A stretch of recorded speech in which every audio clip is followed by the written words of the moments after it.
Oh, hi people. How you doing, people? This is Tom, and this is the INFJ experience. This is our experience. As to quote a song by Pink Floyd right now, I wish you were here. But anyway, people, I got an interesting topic I want to talk about today. I got an interesting something I want to talk about. It's called basically the difference between religion and spirituality. Now, these are two things typically, some people don't believe in either. Some people believe in one or the other. Some people are turned off to religion, and also some people are just don't have either one, and they have some other belief. Now, this is INFJs. We are who we are. And we know that we have a deep and complex inner world, in a mind. So I think that being that we are empathic, I believe that we have a certain level of consciousness that can actually, in a sense something higher than ourselves, a spiritual presence. I do. I mean, it's in my soul. Sometimes maybe people could say, you're hallucinating or whatever. Now, there was one time I got into a debate with a certain INFJ a couple of years ago. It was on a chat group, and he was pretty much an atheist, and he basically called my faith dual delusional. Yeah, and these are INFJs. So he said he was, and he was smart and everything, but he said basically that any belief in God is being dually delusional. In other words, you believe in God, you're mentally ill. I thought, I don't believe that.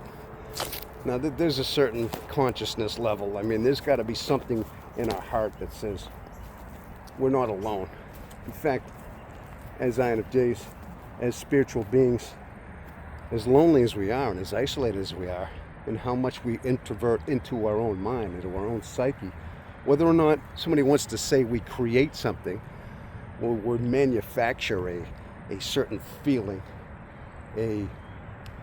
like an imaginary friend, like God. That's basically what some people believe. Now, I mean, that could be a belief system.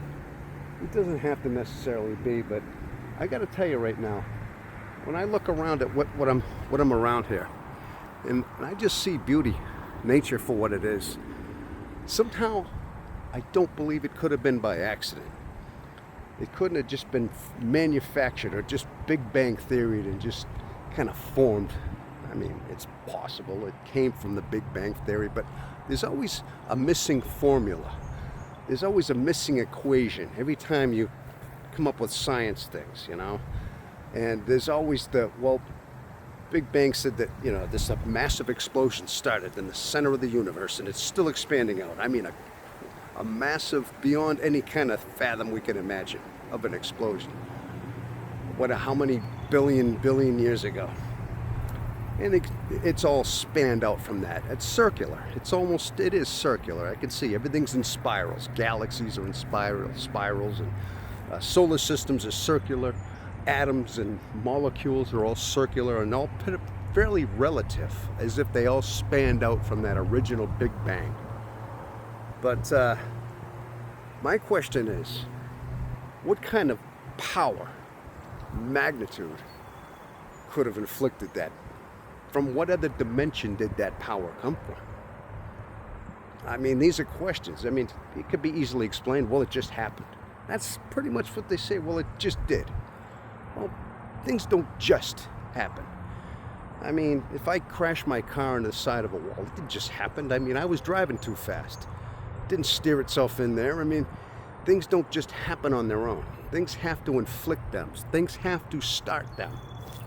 So, same thing with, I mean, gosh, look at Einstein's most famous equation. Energy equals mass, the speed of light squared, which basically is saying that,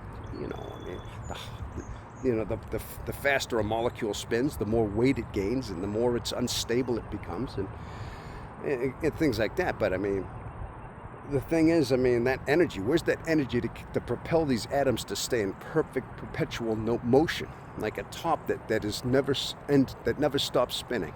I mean, I know it's electrons and it's electromagnetics and static electronics and distances, things like that. But what makes this really happen? And how do atoms just make up everything and they're spinning in nothing? And that's just by accident. I mean, listen, I understand it. Science can explain that away. Hey, look at this, a bench. Hey, look at that, huh? I guess I'll sit over here for a little while.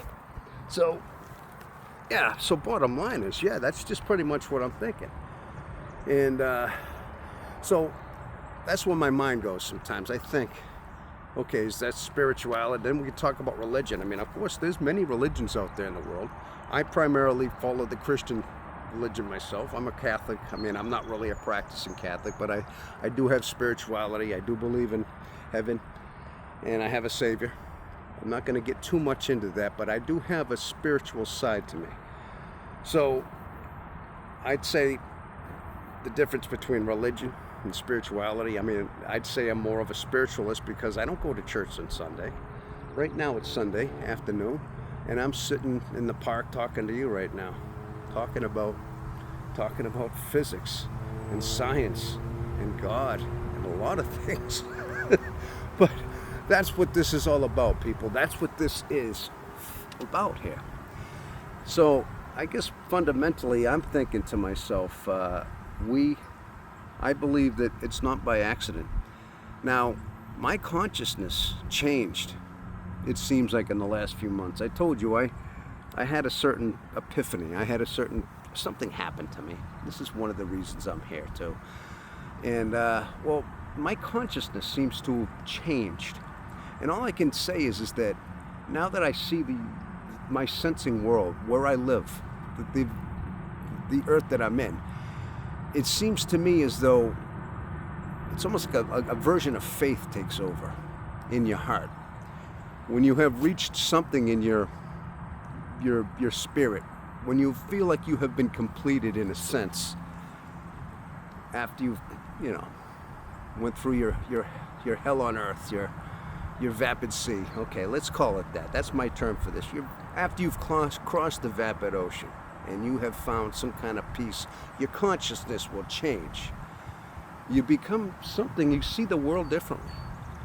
And I mean, yeah, you're here, you're living, you see the green trees, you see that beautiful pond out there, you see the birds singing out there, you see everything, of course you do. You see nature, you see that beautiful blue sky up there, everything. Okay, yeah, okay, I'm just giving you a view of everything I'm looking at here. And, but the thing is, you say to yourself, it was not by accident. You feel a certain sense of a consciousness that's not yours. You are now closer to a consciousness that is beyond you. It's the only way to describe it. I know I can't prove it. I can't produce it, just as God can't be proven. A lot of times science can't say there's a God because they can't go up into the sky and see him sitting in his throne. There's no way to prove God. They can't find him. He's not in this physical world. God is not physical. Our spirits are, we're in both worlds at the same time, in a sense, people.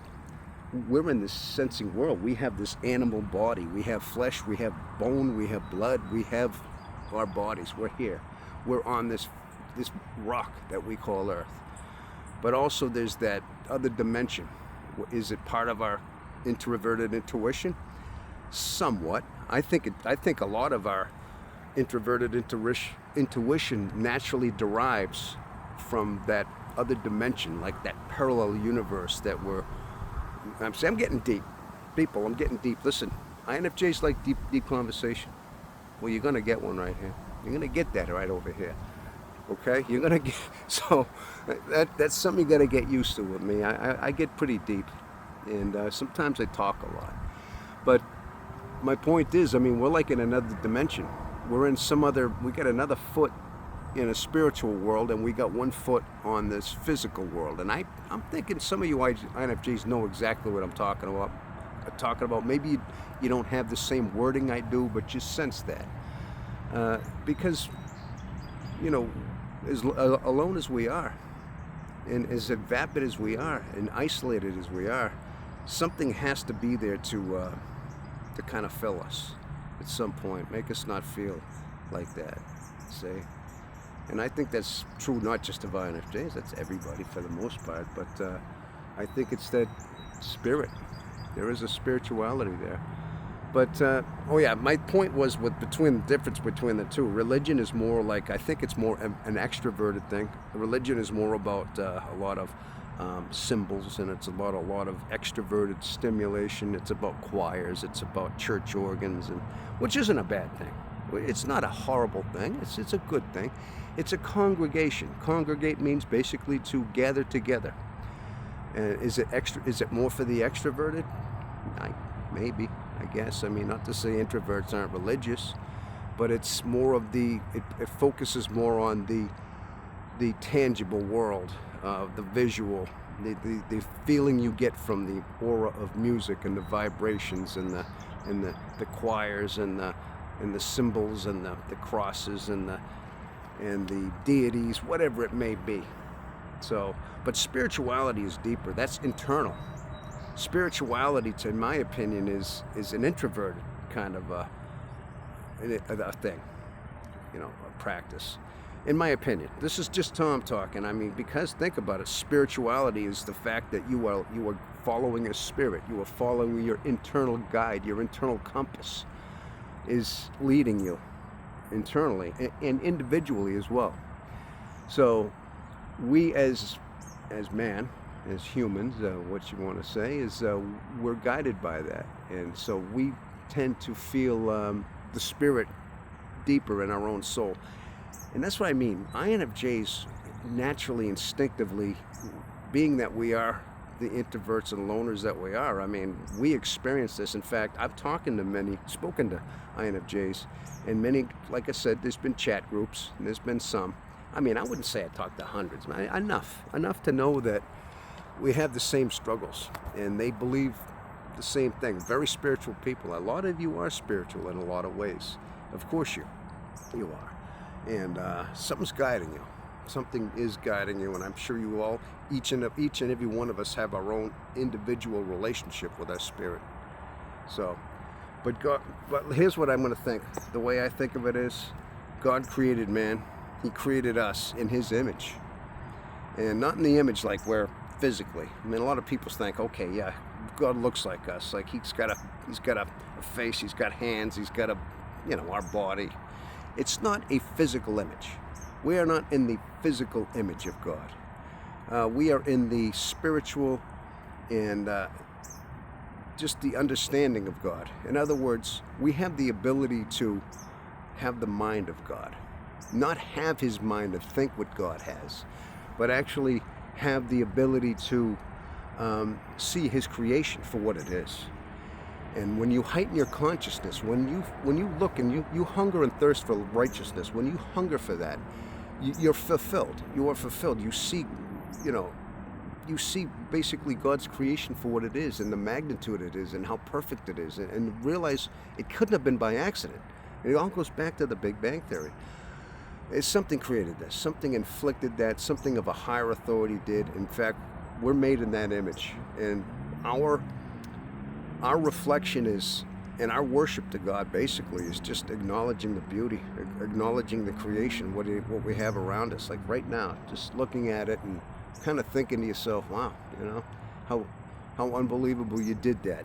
Hey God, you did a good job creating this pond over here, and this ecosystem, and this field, and this perfect symbionts with nature and the sun, and this, how we're all kind of floating in this massive universe, spinning, like everything's in circles and everything's stemming from like circles and things. I mean, just looking at everything in the depth that it is, from the smallest atom to the largest black hole, let's say, and everything in between, and all the massive galaxies and the centers.